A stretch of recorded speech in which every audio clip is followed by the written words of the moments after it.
you like winning money? Or do you prefer to set it on fire? Well, either way, you're in luck. Here's this week's edition of Big Al's Big Five. Let's win some money. Oh, it is game day in Green Bay. Welcome back to another edition of Big Al's Big Five, or the Bab Five if you're nasty. This week, after last week, hold on, let's start with last week. 3-2. I want to give a shout out to the Motor City Kitties of Detroit. Not winning, but not losing, pushing me over the top. And to see if I want to do better. 3-2 is fine. I get it. But we want to do better. We're going for perfection here. And I'm feeling it this week because I'm bringing in an expert. That's right, folks. Coming to this week's Bab 5, Dustin Burgundy, co-host of the Lockdown Corner podcast. Welcome, Dustin, to my playland where I lose people money, as it says in the intro. Yeah, you've been struggling the last couple weeks, haven't you, Al? 2-3, 2-3, 3-2. Not bad. I'm over 500. That's all. Well, actually, no. I'm still 2 games under 500 for the season. So technically, I'm still in the red. Got to get to the green. That's why I brought you in. Hey, we're here to get you glory field, man. All right. Well, let's just get right at it. Well, also, you can follow us on Twitter, YouTube, that whole shtick. I forget to do that every time because this isn't really a part of the podcast. It's just part of the podcast universe. But anyway, let's get into it. Let's get to our first game. Washington at Carolina. Carolina is a 3.5-point favorite at home. This is a coming home for 2 reasons. It's a come home story for Ron Rivera, and it is a comeback / homecoming story for Cam Booty Scootin' Newton. So really, who gets their revenge today? Although I guess Cam Newton really isn't getting revenge because he's back and getting paid and starting and playing. But he gets to go against his old coach. Personally, I like Carolina. I think at home, Cam Newton's going to be extra motivated to show everybody, hey, I'm back. I never left. Well, as he screamed out to the world last week, I'm back. But he didn't really play the whole game. Well, now this is it. This is his start. So I think he's going to come out motivated. I think, as we said on Thursday's podcast, if there's one game that he's going to come out and look lights out, it's going to be this one. I like Carolina this week. Dustin, am I crazy? Oh, I'm right with you. I think I'd have to agree. Obviously Washington now with a couple injuries, especially to their star player, Chase Young. That's obviously going to hurt their defense a lot. So I think you're right. I think Cam Newton's kind of ready to play, especially with a banged-up Washington defense. I think they're going to take this one. Yep. Nothing much else said because Washington, even though Montez Sweat is still in that defensive line and pretty good, they have some horses up front, but Chase Young's a huge loss. Their secondary hasn't been great all year. I don't even know how. I understand the multiverse and quantum physics more than I understand how Washington beat Tampa last week. So Carolina at home, I like it. Let's go to our next game. Baltimore at Chicago. The Bears are 6-point home dogs this week. I didn't have this game on the slate, but it was just tweeted out. I believe it was Ian Rappaport that said Lamar Jackson's in the building, but he is really sick. Like, it's noticeable. So if insiders are getting that information, that tells me a couple things. But mainly it tells me Lamar Jackson's not going to be 100%. So, look, this Bears team isn't great. I know I'm the Justin Fields defender. I like money more than I like to fight about Justin Fields. So, Chicago at home, the Ravens have been banged up all year. But now Lamar Jackson, the whole engine of that entire team not being 100%, I like the Bears at home +6. So you're basically telling me that the Bears just have to keep it close. So to cover, they have to stay within 6 against a banged-up Ravens team. At home, yeah, I'm cool with that. I like the Bears this week. Dustin, your input. Yeah, this is a tough one. It is, especially with both teams having a lot of injuries and illnesses, whatever. This is a tough one. Obviously, if Lamar healthy and you're going to tell me he's ready to play, I'm taking Baltimore all the way. Right. But on the other hand, you look at Chicago, they just lost their best defensive player in Khalil Mack. I'm going to have to go with Baltimore in this one still. I think they have the better team. I really do. I think they have the better team, especially defensive-wise. I think they're just a little bit better. And especially they're going to bounce back from that horrible loss to Miami. So I think I'm going to go with Baltimore in this one. I considered that. And I also – and look, we're not having the Justin Fields fight today. I'm not looking to fight. You want to do that this morning? No, not really. I don't have the time or energy for that. But I do think he looked better in the Pittsburgh game in a tough environment. So, I mean, for whatever you think of that kid, you could see there's building blocks there. So you could see things are kind of getting better. I agree with you. Baltimore's defense is better. But, I mean, if it's Trace McSorley versus Justin Fields, I mean, I kind of give the quarterback edge to the Bears no matter what you think, just because I don't think McSorley's anywhere close to good. And Marquise Brown, I believe, is out for today as well. Mm-hmm. So that takes another weapon. Their running backs, I mean, God knows, they have more running back issues than any team in the history of football this year. So I think they're going to keep it close. I expect, or I would think in my head that Baltimore wins, but it would not shock me if Chicago just wins this game outright. So for that reason, 6 points at home, I like it. Next game, if I get my imaging right, there it is. Green Bay at Minnesota. We talked extensively about this game, so we won't have to spend a ton of time here. But I want to throw this stat at you, Dustin, because I saw it this morning. If you think Aaron Rodgers owns the Chicago Bears, just Rob Demovsky wrote an article today. Go take a look at it for ESPN Wisconsin. He really owns the Vikings. It's crazy. This one stat jumped out to me. So he averages against the Vikings 9.5 completions a game, over 10 yards. So let's say his average completions for this year is like 20-some. Like it's like 20 to 24, somewhere in that range. That means almost half of his attempts against the Vikings are chunk plays. They're 10-plus yards. That's crazy. Then that's what it's going to take to win this game. They're going to control the ball with A.J. Dillon. He gets his first start. I am so excited. I am such an A.J. Dillon fan. It's crazy. And I like Aaron Jones, don't get me wrong. But so between the chunk plays, they're going to be able to control the running game. I know Minnesota, they might be good. I have absolutely zero clue if they're actually any good. We talked about this on Thursday. It wouldn't shock me if they win this game. But Green Bay this is basically a pick 'em. Green Bay's got to win. They got to win by 1. Green Bay, Rodgers dominating Minnesota, although he does have that toe issue, which it sounds like that's a bigger deal than people are letting on. I read something this morning that says this is going to be a lingering thing all year.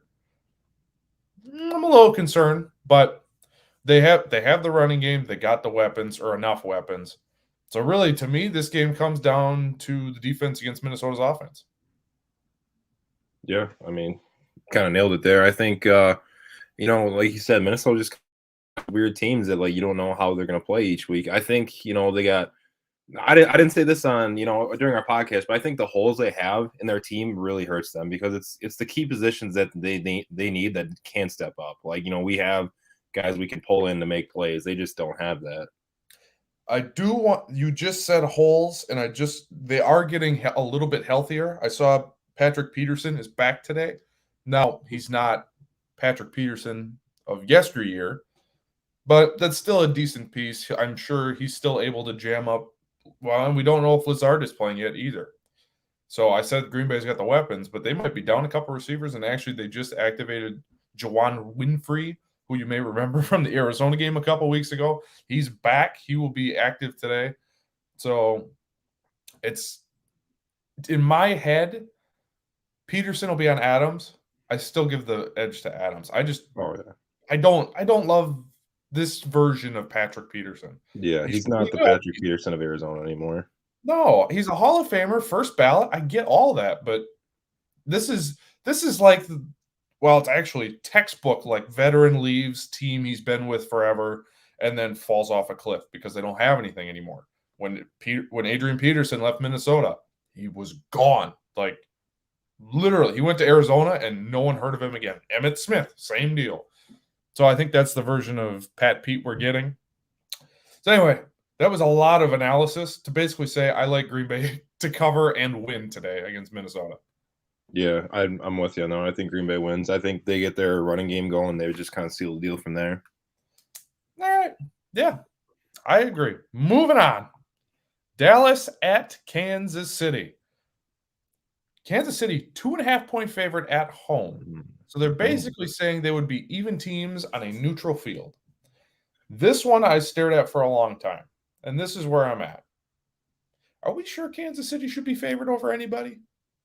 I get it, it's at home, and I get that they just killed the Raiders, but the Raiders have so much extra off-field BS going on it's got to play a factor. I don't even know if the Raiders are any good just because they have so much extra shit they have to worry about that their on-field is suffering because of it. So I ask you again, are we sure Kansas City should be favored by 2.5? No, I think, like you said last game, you can't really take the Raiders seriously this year. Like, they're hot and cold just constantly. So I don't think that was an impressive win to me. I mean, I think the Kansas City should be blowing out the Raiders. I don't think there's really much of an excuse, but it's, like you said, I wouldn't take them over anybody right now, really. It's just tough to say how they're going to play. I get it. I get the logic behind it. Arrowhead is a very tough place to play. But Dallas's defense is pretty good. Mahomes hasn't looked like Mahomes. That's been well documented. We don't have to get into any of that. But I'm looking at that line, 2.5. You're telling me that Dallas can't keep this game close? Like, I don't understand. It looks fishy to me, and that's why I picked it, because this looks fishy to me. Like, I feel like a lot of people would bet Dallas. And in fact, I am actually picking Dallas in this game. I just don't see – there's no way the Kansas City defense is going to be able to stop the explosion of the Cowboys offense. Even though the Cowboys – was that last week they looked like crap or the week before? I can't remember. That was the week before, I think. Yeah. So, I mean, we know that Dallas just had a stinker, so they're looking to lock back in. I don't trust Kansas City at all. Yeah, I like Dallas. Yeah, I mean, I'm right with you on that one. I think Dallas' offense is just too good. They got too many weapons, and it's going to be hard to stop them. I think, it might be if the Chiefs show up and play how their offense normally plays, it's going to be a shootout. It is. But yeah, if they don't show up to play, Dallas is going to blow them out. Like, that's just the way it's going to be. It's going to be a fun game, you would think. Mm-hmm. Or, yeah, it could be like last week, Green Bay, Seattle, where everyone was like, oh, this will be fun. And then the game was the most boring thing since this Rams-Patriots Super Bowl of a couple of years ago. It was, oh, my God, was that boring. So, I mean, I don't think this has stinker potential. Amari Cooper is out for Dallas, not only for today, but also the Thanksgiving game on Thursday. So we'll see. But I don't see any way Kansas City can keep up, which, as I say that, sounds absolutely insane. If you would have told me that in August, that Dallas's offense is better than Kansas City, I would have looked at you like you were nuts. It blows my mind, but that's where we're at. So we're both on Dallas this week. So finally, our last game, speaking of those Raiders that we were just talking about, Cincinnati is a 1-point favorite at Vegas. I did not know what to do with this line. If I were a gambling man, I would stay away. There is no shot I would be betting this. That just doesn't look right. I ended up settling with the home dog. I went with Vegas. And to tell you the truth, I don't really have a reason. I see a home dog. They play better at home. Cincinnati has not impressed me the last 2 weeks. After like 3 weeks ago, I was saying, oh, they're going to get the 1 seed. I don't think so. This Cincinnati team is falling apart. Jamar Chase, the last 3 weeks, non-existent. Vegas at least knows what they are. They know their limitations. Cincinnati, I still think, is trying to find themselves a little bit after kind of losing their identity. So at home, home dog, I'll take my chances with the Raiders. If I was actually betting this game, if it was my hard-earned money, no shot I'm betting this game. 0 chance I'm betting. But Dustin, do you have any insight to Vegas and Cincinnati? Yeah, ooh, you're right. This is a tough one. This, Oh, like I said, I would agree with you. I would stay away from this one if I was actually like betting. But like we were talking about with Las Vegas being such a hot and cold team, and right now they are kind of on the cold streak. I would pick Cincinnati just simply because of their explosion that they have shown and what they can do. I'm gonna have to go with Cincinnati just because of that reason. and you know what? I don't blame you. I really don't. I look back and forth, back and forth, back and forth, and I'm going to settle with Vegas just because they're at home. That's really what this came down to, and even then, I don't love it. I just, Mhm. yeah, I'm going to go with Vegas, and I guess I'm going to lock that in. So, well, we matched on 3 of them, but there are 2 games that will separate us to see who did better this week. If Dustin, this is what I'm going to try and do going forward. We'll see if it works. If Dustin beats me, he will come back. If he loses against me, I will try and bring in another person to go head to head with next week. So I'm going to start battling people on a weekly basis. So if you're interested in trying to gamble against me, make sure you comment below, let us know. And if you really want to be on the show, then you got to root against Dustin, because that guy right there to my, what is that? My left at home, but you're Right right, on the probably screen. watching. Yeah, I'm not good with mirrors. But if you want to apply to try and bet against me, comment below, let us know. And hey, if Dustin loses, you might just check your DMs, your Facebook messages. You might get one from me. But that is going to do it for today's edition of Big Al's Big Five. So to recap, I have Carolina, Chicago, Dallas, Green Bay, and Vegas. Dustin has Carolina, Chicago, Green Bay. Or no, I'm sorry, you have Baltimore. Mhm. I'm sorry. Let's try that again. Dustin has Carolina, Baltimore, Green Bay, Dallas, and Cincinnati. So we will see who wins. We will check in with you next week. My special thanks to Dustin. Thank you for joining me and starting this brand new era of the Lockdown Corners, Big L's Big Five, Bab Five if you're nasty. We'll see y'all next week. As always, Do you like winning money? I just played the wrong imaging. Let's try this again. Goodbye, everyone.